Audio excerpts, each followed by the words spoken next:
So as Safe points out in his book, because he does a nice comparison of gold to silver, Yeah. The best monies have the lowest flow to stock, or the highest stock to the lowest flow. Yes. In other words, the supply is constrained.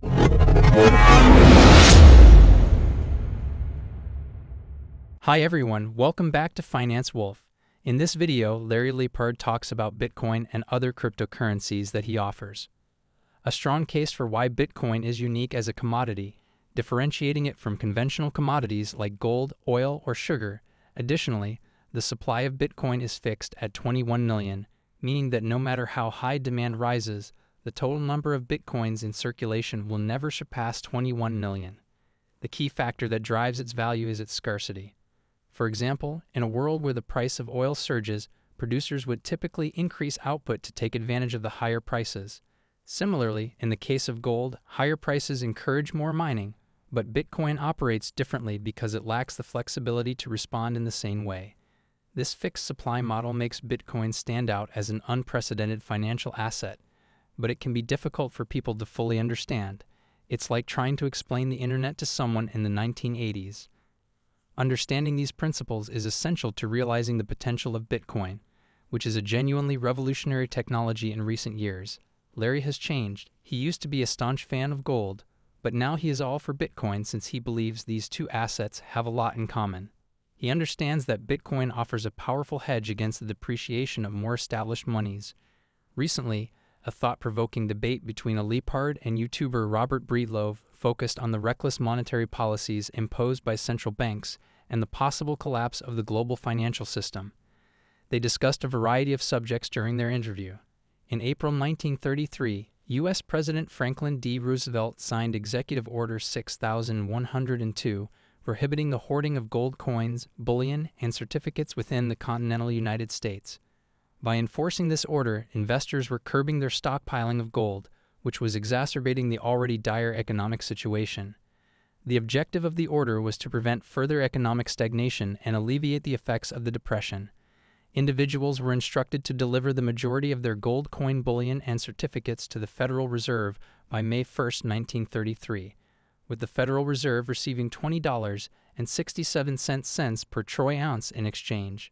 Robert examines the alarming parallels between the 1930s and contemporary U.S. economic realities, and he cautions that the U.S. government may soon be forced to make a similar order, this time covering Bitcoin and other things. Larry Lepard talks, so please watch the entire video, hit the share button, and subscribe to our channel, Finance Wolf. Thank you. I mean, look, gold does inflate. I mean, it grows, the supply of gold in the world grows at about 1.7% a year. In 40 years, we will have twice as much gold as we have today. Mm-hmm. And, looking back 40 years, we have twice as much as we had 40 years ago. Mm-hmm. So gold is inflating because we have gold mines that produce new gold. Yeah. So that's the stock to flow ratio of gold, which, by the way, is equal right now to the Bitcoin issuance. But for another week. For another week, yeah. Exactly, until the halving when it gets cut in half. Yeah. And so that was kind of the first thing I said. Well, this is sounder because it will soon have a lower stock to flow, and in fact, it's even better than that because ultimately it will have no stock to flow. As Saylor points out, in 2034, 99% of it will have been issued. Yeah. The stock to flow will become truly trivial because I think it takes 100 years to issue the remaining 1%. That's right. So, there is no stock. There is really no, there is no flow almost, right? And so that's the first characteristic of a sound money. The other is it verifiable, et cetera. Mm-hmm. And, as we all know, the U.S. says they have 261 million ounces of gold in Fort Knox. Do they? I don't know. Hasn't been looked at since 1954 or something, right? And they, what they claim? They claim it's too expensive to audit it. Give me a break. I mean, with all the billions of dollars they're spending, they're perfectly capable of auditing that gold if they wanted to. And so again, it's a little bit of a peas and shells game, which goes along with the paper gold beer. I mean, and this is why, as Saylor points out, this is why beachfront property, waterfront property. There's only so much of it in the world. Is another good asset, another asset that cannot be replicated, and you can't lie about those coins. We can see them all on the chain. This goes back to do we have the 261? Does China have what they say they have? Does Russia have what they say they have? Yeah. The triple entry accounting, the ability to see it, is an enormously valuable attribute of this sound digital Can money. you expand triple entry accounting? What does that mean? If you think about accounting, there was a big development in Italy, when they started doing double entry accounting, debits and credits and keeping score, and they shifted to Arabic numerals as opposed to what they were using Roman numerals before, and it allowed businesses to keep score of debits, credits, revenues, costs, and profit. The triple entry is you've got a debit, you've got a credit, and then you've got a entry on a public ledger so that everyone can see it. So if you and I have a debt between ourselves, we just have that. Nobody knows about it. Nobody can prove it. Nobody can verify it. But if we have a debt between ourselves and it's recorded publicly and you can get on the internet and see it, timestamp. That's the timestamp. That's the triple entry. Yes. Right? So that everyone knows that transaction occurred. There's no doubt about it. It's absolute dead ass mathematical certainty that it took place. Right? Yes. And there's that old address is pseudonymous, so you don't know who's what address. That's right. But yes, I mean, there's a transaction record of every single thing that's occurred in this currency. Right. And there always will be. I think is really very powerful and important to understand is that if you think Bitcoin is a commodity, and one coin's the same as the next, they are all the same. There are 21 million of them. Although they say they're rare or they're rare sats. I'm not a big fan of rare sats, but whatever. To me, a sat's a sat. If you look at all other commodities in the world, gold, wheat, oil, sugar, you name it, any commodity, the laws, the way the world works is such that you say, I'm going to push the price of this up. Well, guess what? Producers are going to respond and make more of it. Yes, exactly. High oil price, drill for more oil. Yes. High gold price, open more gold mines. High sugar price, plant more sugar cane. Okay. This is the only commodity. This is what's so unique about it. It's the only commodity in the world where the price doesn't matter. There are 21 million, algorithmically programmed, never changing. Yeah. So the price can be 100,000, it could be 1 million, it could be 10 million. Right. I think it will be all of those things over time. That's right. And yet there's no supply change. That's right. So it's really, I think the difficulty, and this is why Saylor says all your models are broken. The difficulty a lot of people have in getting their heads around this thing is they've never really seen anything like this before. That's right. Yeah. It'd be like, try to explain to, somebody who's never seen fire what fire is. Or of course. Just take any basic technology. You take a primitive and you show them anything like it. That's why there has never been a financial asset that's appreciated the way this thing has in 15 years. Ever. Yes. It's a unique event. Yeah. Fastest growing asset in human history, as far as I know. Yep. And then obviously the best performing asset since it's been around. Right. So, and 5 years and 10 years too. Yeah.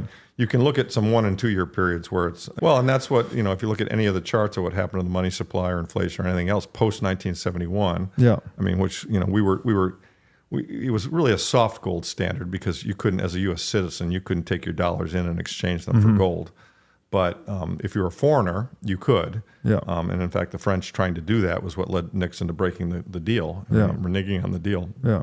Or as Saylor likes to say, in 1971, Nixon killed all the hostages. Yeah. I love that saying. Yeah.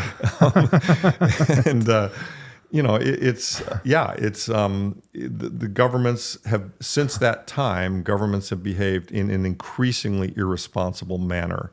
And so the average human being who's unaware of that has been kind of, in my opinion, ravaged by inflation. Of course. You try and save money and you can't. Right. Because, you save it and every year it devalues. They're stealing from you. In other news, veteran trader Peter Brandt states that he thinks the U.S. Securities and Commission. In a recent tweet, Brandt, along with other regulatory agencies, believes that the United States regulatory authorities will soon begin a fresh round of inquiries into the cryptocurrency market. He foresees a harsh crackdown on specific sectors, especially those involved in staking. The post makes the suggestion that the cryptocurrency community should prepare for possible OCC actions if they are already dissatisfied with how the SEC is treating XRP, Ethereum, and other cryptocurrencies as securities. The SEC and Treasury are launching a full-scale attack that is anticipated to spark a heated battle. According to Brandt, a follow-up tweet implies that things may get chaotic and intense.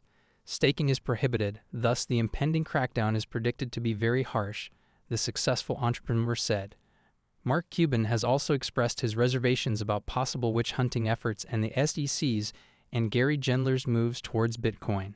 Former Dallas Mavericks major owner Mark Cuban has expressed his thoughts on the subject of Gensler's acts, may perhaps cause a rift among Bitcoin investors, which would affect Joe Biden's administration and chances of being reelected. If Joe Biden loses, there's a good probability that Gary Gensler and the SEC will be gratefully received. Younger and independent voters are increasingly choosing cryptocurrency. Unfortunately, Gensler's record shows no discernible efforts to protect investors from fraud. Rather, his policies have made it very difficult for legitimate crypto companies to operate, potentially leading to the loss of many businesses and the downfall of innumerable entrepreneurs. Take this as a warning to Congress. In the forthcoming election, cryptocurrency supporters will have a chance to voice their support for Biden.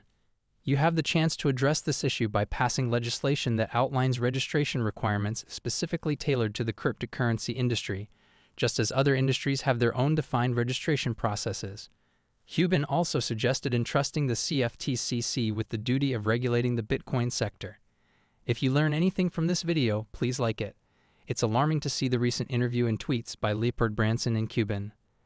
They highlight the misinformed perceptions and inadequate knowledge of cryptocurrencies and digital assets held by some U.S. regulators and politicians. And please subscribe to our channel, Finance Wolf, and we'll see you in the future video.